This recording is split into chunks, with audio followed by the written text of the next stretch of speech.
ഹായുടെ മക്കളെ, എല്ലാവർക്കും സുഖമല്ലേ? അപ്പോൾ ഞാൻ പറഞ്ഞ പോലെ തന്നെ ക്ലാസ്സുകൾ സ്റ്റാർട്ട് ചെയ്യണം. 10ാം ക്ലാസ്സിലെ കെമിസ്ട്രിയിലെ ഏറ്റവും ഇമ്പോർട്ടൻ്റ് ടോപ്പിക്കാണ് ബോയിൽസ് ലോ അഥവാ ബോയിൽ നിയമം എന്ന് പറഞ്ഞ ഭാഗം. ഇത് ഇമ്പോർട്ടൻ്റ് ആണ്, കാരണം എല്ലാ പ്രാവശ്യം എക്സാമിന് ക്വസ്റ്റ്യൻസ് വെച്ചിട്ടുണ്ട്. സോ ഞാൻ വേഗം തന്നെ ക്ലാസ്സിലേക്ക് കടക്കാണ് മക്കളെ. ആദ്യം നമ്മൾ പഠിക്കാൻ പോകുന്ന കാര്യം എന്താണ് ബോയിൽസ് ലോ അഥവാ ബോയിൽ നിയമത്തിന്റെ സ്റ്റേറ്റ്മെന്റ്, അതിന്റെ മാത്തമാറ്റിക്കൽ ഫോം, ഗ്രാഫ്. നോക്കാം മക്കളെ, ബോയിൽസ് ലോ എന്ന് പറഞ്ഞു കഴിഞ്ഞാൽ at constant temperature pressure of a gas is inversely proportional to volume, അഥവാ താപനില സ്ഥിരമായിരിക്കുന്ന സമയത്ത് ഒരു വാതകത്തിന്റെ മർദ്ദം എന്തിന് വിപരീതാനുപാതത്തിലാണ്? വ്യാപ്തത്തിന് വിപരീതാനുപാതത്തിലായിരിക്കും. ഓക്കെ, അത് നമുക്ക് എങ്ങനെ എഴുതാം? P inversely proportional to V എന്ന് എഴുതാം, അല്ലെങ്കിൽ P V equal to constant എഴുതാം, അല്ലെങ്കിൽ P one V one equal to P two V two എന്ന രൂപത്തിൽ നമുക്കതിൽ എഴുതാൻ പറ്റുന്ന കാര്യമാണ്. സോ ഈ P inversely proportional to V, അല്ലെങ്കിൽ P V equal to constant, അല്ലെങ്കിൽ P one V one equal to P two V two, ഈ മൂന്നെണ്ണമാണ് മക്കളെ എന്തെന്ന് ബോയിൽസ് ലോയുടെ മാത്തമാറ്റിക്കൽ ഫോം അഥവാ ഗണിത രൂപം എന്ന് പറഞ്ഞ സാധനം. ബോയിൽസ് ലോയുടെ മാത്തമാറ്റിക്കൽ ഫോം അഥവാ ഗണിത രൂപം എന്ന് പറഞ്ഞ സാധനമാണ് ഇത്. P inversely proportional to V, അല്ലെങ്കിൽ P V equal to constant, അല്ലെങ്കിൽ P one V one equal to P two V two. ഇതാണ് ബോയിൽസ് ലോയുടെ ഗ്രാഫ് നമ്മൾ പഠിക്കുന്ന കാര്യം. ഓക്കെ, ഈ P inversely proportional to V ആയതുകൊണ്ടാണ് ഈ ഷേപ്പിൽ ഗ്രാഫ് നിങ്ങൾക്ക് കിട്ടുന്നത്. ഓക്കെ, അപ്പോൾ ബോയിൽസ് ലോയുടെ സ്റ്റേറ്റ്മെന്റ്, മാത്തമാറ്റിക്കൽ ഫോം, ഗ്രാഫ്, ഇത് മൂന്നും നിങ്ങളുടെ തലയിൽ നിർബന്ധമായിട്ട് ഉണ്ടായിരിക്കും. ഇനി അടുത്ത കാര്യം എന്താണെന്ന് വെച്ചാൽ ഈ ബോയിൽസ് ലോ അഥവാ ബോയിൽ നിയമവുമായി ബന്ധപ്പെട്ട് മുൻ വർഷങ്ങളിൽ എന്തൊക്കെ ക്വസ്റ്റ്യൻസ് ചോദിച്ചിട്ടുണ്ടെന്നുള്ള കാര്യമാണ് ഞാൻ പറയാം. ബോയിൽ നിയമവുമായി ബന്ധപ്പെടുത്തി പരീക്ഷയ്ക്ക് എല്ലാ പ്രാവശ്യം ചെയ്യുന്ന ഒരു ക്വസ്റ്റ്യൻ ആണ് size of air bubble rising from the bottom of an aquarium increases why. അതായത് അക്വേറിയത്തിന്റെ ചുവട്ടിൽ നിന്നും വരുന്ന വായു കുമിളയുടെ വലിപ്പം മുകളിലേക്ക് വരുന്നത് കൂടുന്നു എന്തുകൊണ്ട്? മക്കളെ, ആൻസർ വളരെ സിമ്പിൾ ആണ്, ഒന്നുമില്ല. നിങ്ങൾ നോക്കിക്കോ, ഇവിടെ ഞാനിപ്പോ നമ്മുടെ ചിത്രം നോക്കിക്കഴിഞ്ഞു കഴിഞ്ഞാല് പിന്നെ എയർ ബബിൾസിന്റെ സൈസ് ഇവിടെ കുറവല്ലേ? താഴെ ഭാഗത്തായിട്ട് എയർ ബബിൾസിന്റെ സൈസ് കുറവല്ലേ? ഓക്കെ, ഇനി മുകളിലേക്ക് പോകുന്ന സമയത്ത് ആ എയർ ബബിൾസിന്റെ സൈസ് എന്ത് മാറ്റം ഉണ്ടാകുന്നുണ്ട്? സൈസ് കൂടുന്നുണ്ട്. ഇത് നോക്കിക്കോ, ഈ എയർ ബബിൾസിന്റെ സൈസ് കുറയാനുള്ള കാരണം എന്താണെന്ന് ചോദിച്ചാൽ മക്കളെ, അവിടെ എന്ത് ചെയ്യുന്നതുകൊണ്ടാണ്? പ്രഷർ അഥവാ മർദ്ദം എന്നുള്ള സാധനം എന്ത് ചെയ്യുന്നു? കൂടുന്നു. അതായത് അക്വേറിയത്തിന്റെ താഴെ ഭാഗത്തായിട്ട് പ്രഷർ കൂടുന്നത് കൊണ്ടാണ് എന്ത് ചെയ്യുന്നത്? അതിന്റെ സൈസ് കുറയുന്നത്. ഇനി മുകളിലേക്ക് പോകുന്നതും എന്ത് സംഭവിക്കുന്നു? എയർ ബബിൾസിന്റെ സൈസ് കൂടുന്നു. ആ സൈസ് കൂടാനുള്ള കാരണം എന്താണെന്ന് ചോദിച്ചാൽ മക്കളെ, അവിടെ എന്താണ്? പ്രഷർ കുറയുന്നത് കൊണ്ടാണ്. ആക്ച്വലി ഇവിടെ പ്രഷറും അതിന്റെ സൈസും എന്താണ്? ഇൻവേഴ്സ് റിലേഷൻ, അത് വിപരീതാനുപാതത്തിലാണ്. സൈസ് കൂടുന്ന സമയത്ത് സൈസ് കൂടാനുള്ള കാരണം പ്രഷർ കുറയുന്നതാണ്, സൈസ് കുറയാനുള്ള കാരണം പ്രഷർ കൂടുന്നത് കൊണ്ടാണ്. സോ ബോയിൽസ് ലോയുമായി ബന്ധപ്പെട്ട് എല്ലാ പ്രാവശ്യവും അധിക ക്വസ്റ്റ്യനുകളും കണ്ടൊരു ക്വസ്റ്റ്യൻ ആണ്. ചിലപ്പോൾ ഇതിന്റെ ചിത്രം നേരെ തിരിച്ചു തരാറുണ്ട്, നേരെ എന്താ പറയുക ഓപ്പോസിറ്റ് ഇതിന്റെ ചിത്രം തരാറുണ്ട്. അങ്ങനെ ഒരു ക്വസ്റ്റ്യൻ പ്രാവശ്യം ചോദിച്ചിട്ടുണ്ടായിരുന്നു. സോ നിർബന്ധമായിട്ട് നിങ്ങൾ പഠിച്ചിട്ടുള്ള ഒന്നാമത്തെ ക്വസ്റ്റ്യൻ ആണ് size of air bubble rising from the bottom of an aquarium increases why. അതിന്റെ കാരണം ഇത്രയേ ഉള്ളൂ, താഴെ ഭാഗത്ത് പ്രഷർ കൂടുന്നതുകൊണ്ട് സൈസ് കുറയുന്നു, മുകൾ ഭാഗത്തേക്ക് വരുന്ന സമയത്ത് പ്രഷർ കുറയുന്നതുകൊണ്ട് സൈസ് കൂടുന്നു. ഓക്കെ, അപ്പൊ ഈ ക്വസ്റ്റ്യൻ നിങ്ങൾ നിർബന്ധമായിട്ട് മക്കളെ പഠിച്ചിട്ട് ഉണ്ടാവണം. മറന്നു പോയത് ഇമ്പോർട്ടന്റ് ക്വസ്റ്റ്യൻ ആണ്. ഓക്കെ, ഇത് നോക്കുക മക്കളെ, ശ്രദ്ധിച്ചു കേട്ടോ. ഇനി നമ്മുടെ രണ്ടാമത്തെ ക്വസ്റ്റ്യനിലേക്ക് പോകണം.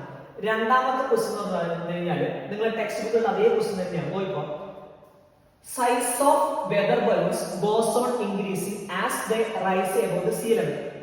അതായത് സമുദ്രനിരപ്പിൽ നിന്ന് ഉയരുന്നതോറും കാലാവസ്ഥാ ബലൂണുകളുടെ വലുപ്പം എന്ത് ചെയ്യുന്നുണ്ട്? കൂടുന്നുണ്ട്. അതെന്തുകൊണ്ടാണെന്നുള്ള ക്വസ്റ്റ്യൻ എപ്പോഴും പരീക്ഷയ്ക്ക് വരുന്നതാണ്. നേരത്തെ നമ്മൾ പഠിച്ച എയർബോൾസ് അതേ കേസിനാണ് മക്കളെ. നിങ്ങൾ നോക്കുക, താഴെ ഭാഗത്ത് ഇതിന്റെ സൈസ് എന്താണ് മക്കളെ? താഴെ ഭാഗത്തിന്റെ സൈസ് എന്താണ്? കുറവല്ലേ? എയർ ബബിളിന്റെ സൈസ് താഴെ ഭാഗത്ത് കുറവല്ലേ? ഇനി മുകളിലേക്ക് പോകുന്നതോറും ഈ എയർ ബബിൾസിന്റെ സൈസ് എന്ത് ചെയ്യുന്നുണ്ട്? കൂടുന്നുണ്ട് അല്ലെ? താഴെ എയർ ബബിൾസിന്റെ ബലൂണിന്റെ സൈസ് കുറവ്, മുകളിലേക്ക് പോകുന്ന സമയത്ത് ബലൂണിന്റെ സൈസ് എന്ത് ചെയ്യുന്നുണ്ട്? കൂടുന്നുണ്ട്. അതിന്റെ കാരണം എന്തെന്ന് എല്ലാ പ്രാവശ്യം എക്സാമിന് ചോദിക്കുന്നതാണ്. മക്കളെ, സിമ്പിൾ ആൻസർ ആണ്. നിങ്ങൾ നേരത്തെ പറഞ്ഞ അക്വേറിയത്തിന്റെ അതേ കേസ് ആയിരിക്കാം. സൈസ് കുറയണമെങ്കിൽ ഇവിടെ എന്തായിരിക്കണം? പ്രഷർ കൂടുതലായിരിക്കണം. അങ്ങനെ പ്രഷർ കൂടുതലായത് കൊണ്ടാണ് ഈ പറയുന്ന ബലൂണിന്റെ സൈസ് ഇവിടെ കുറയുന്നത്. ഇനി മുകളിലേക്ക് പോകുന്നവർ എന്ത് സംഭവിക്കുന്നു? അതിന്റെ സൈസ് കൂടുന്നു. സൈസ് കൂടാനുള്ള കാരണം എന്തായിരിക്കും? പ്രഷർ കുറയുന്നതുകൊണ്ടാണ്. അറ്റ്മോസ്ഫിയറിക് പ്രഷർ ആണ്. സോ അറ്റ്മോസ്ഫിയറിക് പ്രഷർ കുറയുന്നത് കൊണ്ട് സൈസ് കൂടുന്നു. ഇവിടെയോ പ്രഷർ കൂടുന്നതുകൊണ്ട് അതിന്റെ സൈസ് കുറഞ്ഞു. സോ ഇതിന്റെ ടെക്സ്റ്റ് ബുക്കിലെ ക്വസ്റ്റ്യൻ ആണ്. ഇതും പരീക്ഷയ്ക്ക് ചോദിക്കാനുള്ള സാധ്യതയുണ്ട്. ഓക്കെ, കുഴപ്പമില്ലല്ലോ മക്കളെ. ഇതാണ് രണ്ടാമത്തെ ഇമ്പോർട്ടന്റ് ആയിട്ടുള്ള ക്വസ്റ്റ്യൻ ആയിട്ട് നമ്മൾ പഠിക്കുന്നത്. ഒന്ന് എയർ ബബിൾസിന്റെ കേസാണ്, 2 വെതർ ബബിൾസിന്റെ കേസ്. ഓക്കെ, ഇനി ഞാൻ മൂന്നാമത്തെ ക്വസ്റ്റ്യനിലേക്ക് പോവാണ്. ഓക്കെ, മൂന്നാമത്തെ ക്വസ്റ്റ്യൻ നിങ്ങളുടെ ടെക്സ്റ്റിൽ അതേ എക്സ്പെരിമെന്റ് തന്നെയാണ്. നോക്കിക്കോ, ഞാനൊരു സിറിഞ്ച് എടുക്കുന്നുണ്ട്. ശ്രദ്ധിക്കുക, അവിടെ നിങ്ങൾക്ക് മനസ്സിലാവും, ഒരു സിറിഞ്ചിനാണ്. ആ സിറിഞ്ചിന്റെ എന്ത് ചെയ്യുന്നു വെച്ചാൽ ഞാൻ അതിന്റെ പിസ്റ്റൺ എന്ത് ചെയ്യുന്നു, പുറത്തേക്ക് എടുക്കുന്നു. പിസ്റ്റൺ പുറത്തേക്ക് എടുത്ത ശേഷം അതിന്റെ അകത്ത് ഞാൻ ചെറിയൊരു ബലൂൺ വെക്കണം. ഓക്കെ, അങ്ങനെ ബലൂൺ വെച്ചതിന് ശേഷം നോക്കിക്കോ മക്കളെ, ഞാൻ പിസ്റ്റൺ ഉള്ളിലേക്ക് തള്ളുന്നത്, ഈ ചിത്രം കണ്ടില്ലേ, പിസ്റ്റൺ ഉള്ളിലേക്ക് തള്ളുന്നില്ലേ, പിസ്റ്റൺ തള്ളാതെ നിൽക്കുന്ന സമയത്ത് ബലൂണിന്റെ സൈസിൽ വലിയ മാറ്റമൊന്നുമില്ല. പക്ഷെ പിസ്റ്റൺ തള്ളുന്ന സമയത്ത് എന്ത് സംഭവിച്ചു, ആ ബലൂണിന്റെ സൈസ് കുറഞ്ഞു. ആ ബലൂണിന്റെ സൈസ് കുറയാനുള്ള കാരണം എന്തായിരിക്കും? ഇവിടെയും ഈ പറഞ്ഞ പ്രഷർ നിങ്ങൾ പഠിക്കേണ്ട കാര്യം ഒന്നുമില്ല മക്കളെ, സിമ്പിൾ ആണ്. നിങ്ങൾ ആലോചിച്ച് കിട്ടുന്ന കാര്യമുള്ളൂ. നോക്കിക്കോ, അതായത് പിസ്റ്റൺ ഉള്ളിലേക്ക് തള്ളുന്ന സമയത്ത്, ശ്രദ്ധിച്ച് കേൾക്കണം, പിസ്റ്റൺ ഉള്ളിലേക്ക് തള്ളുന്ന സമയത്ത് ഇവിടെ എന്ത് സംഭവിക്കുന്നു ചോദിച്ചാല് പ്രഷർ കൂടുന്നു. ഓക്കെ, അതിനുള്ള എയർ ഉണ്ടാവും, ആ എയറിന്റെ പ്രഷർ കൂടുന്നു. പ്രഷർ കൂടുന്ന സമയത്ത് സ്വാഭാവികമായിട്ടും ആ ബലൂണിന്റെ സൈസ് എന്ത് ചെയ്യുന്നു മക്കളെ, കുറയുന്നു.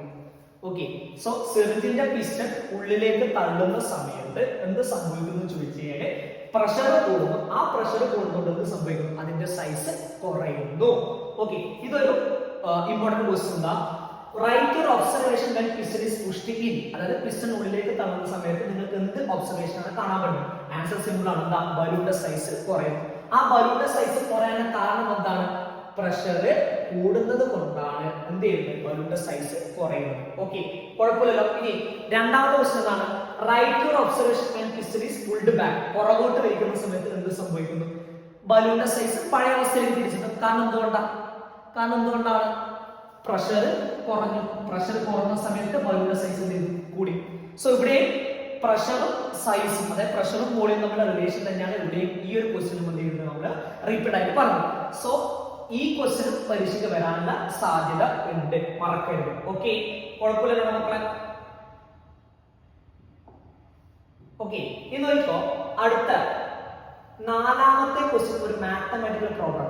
ഈ പ്രോബ്ലംസ് ആണ് കുട്ടികൾ അധികം പേരും തെറ്റിക്കുന്നത്. പക്ഷെ നിങ്ങൾ ഒരു കാരണവശാലും തെറ്റിക്കരുത്, സിമ്പിൾ ക്വസ്റ്റ്യൻ ആണ്, നിങ്ങൾക്ക് എല്ലാവർക്കും ആൻസർ ചെയ്യാൻ പറ്റുന്ന സിമ്പിൾ ക്വസ്റ്റ്യൻ ആണ്. നോക്കിക്കോ മക്കളെ, ആദ്യം നിങ്ങൾ ആ ക്വസ്റ്റ്യൻ വായിക്കാം. എന്താ മക്കളെ ക്വസ്റ്റ്യൻ പറഞ്ഞ കാര്യം? Volume of A definite mass of gas at 1 atm pressure is 44 litre. Okay, അതായത് ഒരു ATM ആവുന്ന സമയത്ത് അതിന്റെ വോളിയം എന്ന് പറയുന്നത് 44 ലിറ്റർ ആണ്. കുഴപ്പമില്ലല്ലോ. ഇനി if the pressure is increased to 4 atm, ആദ്യം ഒരു ATM ഉണ്ടായിരുന്നു, പിന്നെ പ്രഷർ ATM ആയിട്ട് മാറി 4 atm ആയിട്ട് മാറി. അങ്ങനെ 4 atm ആയിട്ട് മാറുന്ന സമയത്ത് അതിന്റെ വോളിയത്തിൽ എന്ത് മാറ്റമാണ് ഉണ്ടാകുന്നത് ചോദിക്കുന്നു. മക്കളെ, ഈ 1 atm അല്ലേ ആദ്യം ഉണ്ടായ പ്രഷർ. സോ നമുക്ക് എന്തെടുക്കാം, P1 = 1 atm. കുഴപ്പമില്ലല്ലോ. ഇനി അടുത്തത് പ്രഷർ കൂടി എത്രയായിട്ട് മാറിയത്? 4 atm. സോ ഇത് തന്നെ നമുക്ക് P2 ആയിട്ട്. So P1 = 1 atm, P2 = 4 atm. ഇനി ആദ്യം ഉണ്ടായ വോളിയം എത്രയാണ്? 44 litre. So which is V1. ഇനി 4 atm ആവുന്ന സമയത്ത് എത്രയാണ് വോളിയത്തിൽ മാറ്റങ്ങൾ ചോദിക്കുന്നത്? സോ അത് നമുക്കറിയില്ല, എന്ത് കൊടുക്കുന്നു? V2 കൊടുക്കുന്നു. സോ P1 ഉണ്ട്, P2 ഉണ്ട്, V1 ഉണ്ട്, P2 ഇല്ല. സോ നമുക്ക് റിലേഷൻ അറിയാം, ഏതാണ്? P1 V1 = P2 V2. So നമ്മൾ ആദ്യം റിലേഷൻ ഏതാണ്? P1 V1 = P2 V2. P1 V1 = P2 V2. എത്രയാണ് മക്കളെ P1 വരുന്നത്? P1 1 atm into പിന്നെ V1 എത്രയാണ് മക്കളെ? 44 ലിറ്റർ. കുഴപ്പമില്ലല്ലോ. ഇനി P2 എത്രയാണ് മക്കളെ? 4 atm. V2 നിങ്ങൾക്ക് അറിയോ? ഇല്ല. സോ V2 നമ്മൾ അതുപോലെ. ഇനി V2 കാണാൻ എന്ത് ചെയ്താൽ മതി? ഈ 4 ഇങ്ങോട്ടേ കൊണ്ടുവന്നാൽ പോലെ. സോ V2 = എന്ത് വരും? 1 × 44 divided by 4. So you will get 11 litre എന്ന ആൻസർ കിട്ടും. 11 ലിറ്റർ നിങ്ങൾക്ക് ആൻസർ. ഇത്രയും സിമ്പിൾ ആയ പ്രോഗ്രാം നിങ്ങൾ പഠിച്ചിരിക്കും. ഒരിക്കലും ഒരു കാരണവശാലും മക്കളെ ഈ ഒരു പ്രോഗ്രാം ഇനി ക്വസ്റ്റ്യൻ പേപ്പർ കണ്ടാൽ തെറ്റിക്കരുത്. ക്ലിയർ ആയല്ലോ?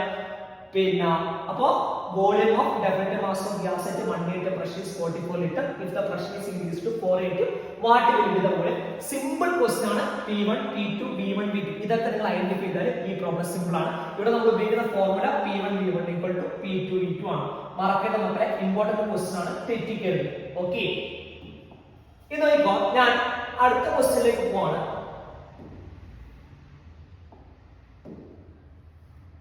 അടുത്ത ക്വസ്റ്റിലേക്ക് പോകണം, നോക്കിക്കൊള്ളാം.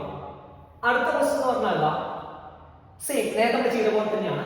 Volume of definite mass of gas at 180 പ്രഷീസ് 1200 litre. അതായത് ഒരു ATM ആവുന്ന സമയത്ത് വോളിയം എത്രയാണ്? 1200, 1200 ലിറ്റർ ആണ്. നേരത്തെ ചെയ്ത പോലെ നമുക്ക് എഴുതി പോയി. എങ്ങനെ? ദാ നോക്കിക്കോ മക്കളാ,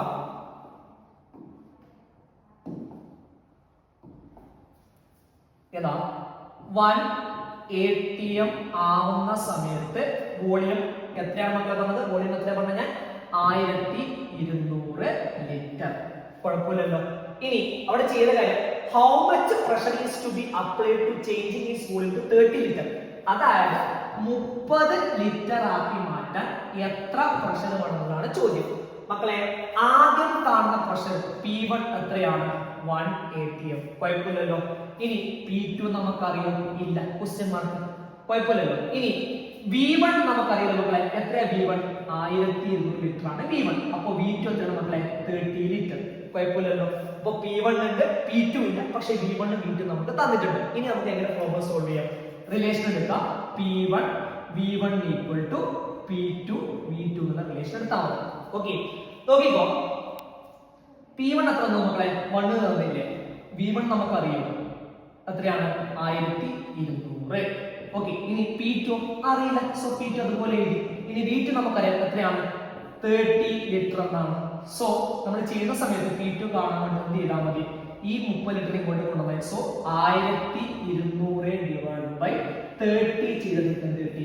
ഫൈനൽ ആൻസർ കിട്ടി. കുഴപ്പമില്ലല്ലോ. ഫൈനൽ ആൻസർ വരിക 40 ആണ് വരിക. ഓക്കെ, സിമ്പിൾ ക്വസ്റ്റ്യൻ ആണ്. നേരത്തെ ചെയ്ത പോലെ സിമ്പിൾ ആയിട്ട് നിങ്ങൾക്ക് എന്ത് ചെയ്യാൻ പറ്റും? ഇതിന്റെ ഉത്തരം കണ്ടെടുക്കാൻ പറ്റും. വേണമെങ്കിൽ എന്ത് ചെയ്യാൻ? നിങ്ങൾക്കൊന്ന് സ്ക്രീൻ പൗസ് ചെയ്തിട്ട് ഇതൊന്ന് ചെയ്ത് നോക്കാവുന്നതാണ്. ഓക്കെ, ഇതാണ് പിന്നെ ബോയിൽ നിയമവുമായി ബന്ധപ്പെട്ട് എല്ലാ പ്രാവശ്യവും എക്സാമിന് ചോദിക്കുന്ന ഇതുപോലുള്ള മാത്തമാറ്റിക്കൽ പ്രോബ്ലംസ്. ഓക്കെ, സോ മറക്കാതെ ഇതൊക്കെ ചെയ്യാൻ വേണ്ടി നിങ്ങൾ എന്ത് ചെയ്യാം? പഠിച്ച് നോക്കിക്കൊള്ളുക. ഓക്കെ മക്കളെ, ബോയിൽ നിയമവുമായി ബന്ധപ്പെട്ട് നമ്മൾ നേരത്തെ ചെയ്ത ക്വസ്റ്റ്യൻ ആണ്, അതിന്റെ റിപ്പീറ്റേഷൻ ആണ് ഇവിടെ പറഞ്ഞത്. നോക്കിക്കോ. Volume of definite mass of gas at 2 ATM pressure is 100 litre, 100 litre ആണ്. What will be the volume if the pressure is double? അതായത് 2 ATM പ്രഷർ ഉണ്ടാകുന്ന സമയത്ത് വോളിയം എത്രയായിരുന്നു? 100 ലിറ്റർ ആയിരുന്നു. ഇനി പ്രഷർ ഡബിൾ ചെയ്തു, നേരെ ഇരട്ടിയാക്കി. ഇങ്ങനെ ഇരട്ടിയാക്കിയ സമയത്ത് അതിന്റെ വോളിയം എത്രയാണെന്നുള്ള ക്വസ്റ്റ്യൻ. അത് നമുക്ക് നോക്കാം. ശ്രദ്ധിച്ചു കേട്ടോ. P1 എത്രയാണ് നമുക്ക് തന്നിട്ടുള്ളത്? 2 ATM. കറക്റ്റ് അല്ല? P1 2 ATM ആണ്. ഇനി V1 നമുക്ക് എത്ര തന്നിട്ടുണ്ട് മക്കളെ? 100 ലിറ്റർ എന്ന് നമുക്ക് തന്നിട്ടുണ്ട്. കുഴപ്പമില്ലല്ലോ. ഇനി വാട്ട് വിവിധ വോളിയം അപ്പം തന്നെ നമുക്ക് മനസ്സിലായി ക്വസ്റ്റ്യൻ ചോദിക്കുന്നത് എന്തിനെ കുറിച്ചാണ്? V2 നെ കുറിച്ചാണ്. ഇനി if the pressure is doubled എന്നാണ്. ഡബിൾഡ് എന്നാല് ഇനീഷ്യലി ഉണ്ടായ പ്രഷർ നേരെ ഡബിൾ ആയി. അപ്പൊ P1 ന്റെ നേരെ ഡബിൾ, അതായത് 2ന്റെ നേരെ ഇരട്ടി. എത്ര മക്കളെ? 4 ആണ് വരിക. 4 ATM. സോ P1 ഉണ്ട്, V1 ഉണ്ട്, V2 നമ്മുടെ കയ്യിലില്ല. P2 നമ്മൾ കണ്ടുപിടിക്കണം. സോ ഏതാ ഇക്വേഷൻ മക്കളെ? സെയിം നേരത്തെ പറഞ്ഞ തന്നെ P1 V1 equal to P2 V2. Okay, നോക്കിക്കോ. P1 2 ആണ് നമുക്കറിയാം, V1 100 ആണെന്ന് നമുക്കറിയാം. കുഴപ്പമില്ലല്ലോ. ഇനി P2 നമുക്ക് നേരത്തെ കിട്ടിയിട്ടുണ്ട്, എത്രയാണ്? 4 ATM എന്നാണ്. V2 നമുക്കറിയില്ല, V2 അതുപോലെ നമ്മൾ വെച്ചു. ഓക്കെ, സോ ഈ V2 കാണാൻ വേണ്ടിയിട്ട് നമ്മൾ ഈ 4 നെ ഇങ്ങോട്ടേക്ക് കൊണ്ടുവരുന്നു. So 2 into 100 divided by 4. 2 into 100 divided by 4. ഇത് ചെയ്ത് കഴിഞ്ഞാൽ 2 4 2 ടൈംസ് പോകും. സോ 100 divided by 2 എത്രയാണ്? നിങ്ങൾക്ക് 50 എന്ന ആൻസർ കിട്ടും. എഴുതുന്ന സ്ഥലത്തിൽ യൂണിറ്റ് ശ്രദ്ധിക്കണം, 50 ലിറ്റർ. ഓക്കെ, ഇതാണ് ബോയിൽസ് ലോയുമായി ബന്ധപ്പെട്ട് നേരത്തെ ചെയ്ത അതേ ക്വസ്റ്റ്യൻ റിപ്പീറ്റേഷൻ ആണ്. ഒന്നുമില്ല മക്കൾ, ആകെ P1 V1 P2 V2 ഈ സാധനം നിങ്ങൾക്ക് അറിയേണ്ട ആവശ്യമുള്ളൂ. അതുകൊണ്ട് വലിയ മനസ്സിലാക്കേണ്ട കാര്യങ്ങളൊന്നുമില്ല. ഓക്കെ, സോ ഇത് കഴിഞ്ഞ് കഴിഞ്ഞാൽ മക്കളെ നമ്മൾ നെക്സ്റ്റ് ഡിസ്കസ് ചെയ്യാൻ പോകുന്ന അടുത്ത ക്വസ്റ്റ്യൻ എന്താ? ഒരു ടേബിൾ ആണ്. എല്ലാ പ്രാവശ്യവും എക്സാമിന് വരുന്ന ഇമ്പോർട്ടൻറ്റ് സാധനമായിരുന്നു. ഇങ്ങനൊരു ടേബിൾ വന്നിട്ട് ഈ വിട്ട ഭാഗം പൂരിപ്പിക്കും. ഇവിടെ നമ്മൾ യൂസ് ചെയ്യാവുന്ന കൺസെപ്റ്റ് എന്ന് പറഞ്ഞാൽ സിമ്പിൾ ആണ്. നോക്കാം. അതായത് pressure, volume, P into V. പ്രഷറും വോളിയം പി വി തന്നാൽ തന്നെ നിങ്ങൾക്ക് അറിയാം ഇത് ഏതിനെ കുറിച്ചാണ് ചോദിക്കുന്നത്? ബോയിൽ നിയമത്തെ കുറിച്ചാണ് ചോദിക്കുന്നത്. നോക്കിക്കോ, പ്രഷർ 1, വോളിയം 200. അപ്പൊ P യും ചെയ്തിരിക്കുന്ന എത്ര കിട്ടും? അതായത് P into V ചെയ്തിരിക്കുന്ന എത്ര കിട്ടും? 200 കിട്ടും. ഇനി ക്വസ്റ്റ്യൻ എന്താണ്? എ ബിയും സിയും കണ്ടുപിടിക്കാന്നുള്ളതല്ലേ മക്കളെ? ഞാൻ ആദ്യം സി എങ്ങനെ കണ്ടുപിടിക്കാം കാര്യം നോക്കിക്കോ. ഈ ടേബിൾ നോക്കിയാൽ തന്നെ നിങ്ങൾക്ക് മനസ്സിലാവും ഇവിടെ പി വി എന്നുള്ള സാധനം എപ്പോഴും എന്താണ്? കോൺസ്റ്റന്റ് ആണ്. ബോയിൽസ് നിയമം പ്രകാരം പി വി ഈക്വൽ ടു എപ്പോഴും എന്താണ്? കോൺസ്റ്റന്റ് ആണ്. സോ ഇവിടെ 200 നിങ്ങൾക്ക് കിട്ടിയാൽ ഇവിടെ 200 നിങ്ങൾക്ക് കിട്ടിയാൽ സ്വാഭാവികമായിട്ടും സിയും എത്ര തന്നെയായിരിക്കും?